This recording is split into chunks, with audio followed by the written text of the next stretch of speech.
Hello and welcome to the One Life Church devotional series where we cover the entire Bible in 20 months.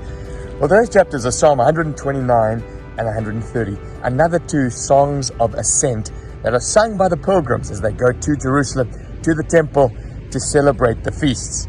Now, on this particular Psalm 129, they're singing about what they have survived. You know, some people sing of their conquests. The Jews were saying, God, the enemy has come up against us and we survived this. And he basically says, the psalmist, they have greatly oppressed me from my youth. That is repeated twice. But they have not gained victory. Plowmen have plowed my back and made their furrows long. I'm on the beach here, and closest place I can find in Cape Town to showing you a furrow.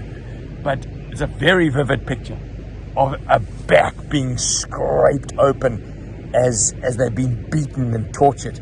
Reminds me of the back of Jesus, doesn't it? As he was flayed. And so he says, as the psalmist, like you dig a furrow in the sand, like a furrow is ripped down a back when it is beaten, so we have been afflicted by our enemies.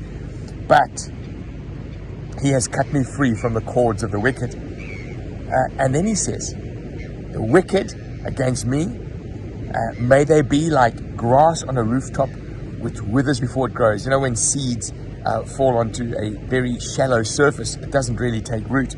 And he says no one can reap it in and use it as straw or thatch because it's just going to wither and fade. He says those who've tried to rip my back open, those who've tried to take on Israel, they're like grass, a futile exercise of grass trying to grow on a roof. And he says, and may no one come past them and bless them. Let them stew in what they've done. That's Psalm 129. Now, this second psalm has a little bit of history. It essentially is being sung by people going to a temple to sacrifice bulls and goats, etc., for the atonement of their sins. And so the pilgrims, as they were coming into Jerusalem, they were saying, God's going to forgive us, God's going to redeem us, and this is why we're coming to sacrifice and to worship like this. But it also speaks of a better sacrifice, that of Jesus. And how do I know this? Well, remember the famous preacher John Wesley, who was really the originator of the Methodist Church. They were singing this song when his heart was opened up to the gospel. And so this young man, John Wesley, was in this church, and this hymn, this psalm was busy being sung. And listen to what it says. Out of the depths I cry to you, Lord. I can imagine John Wesley being desperate. God, I need you. Oh Lord, hear, let your ears be attentive for my cry for mercy. If you, Lord, kept a record of sin, who could stand? Before you understand the good news of Jesus, you need to understand the depravity of our sin and our need for God. But with you, there is forgiveness, so that we can serve you with reverence.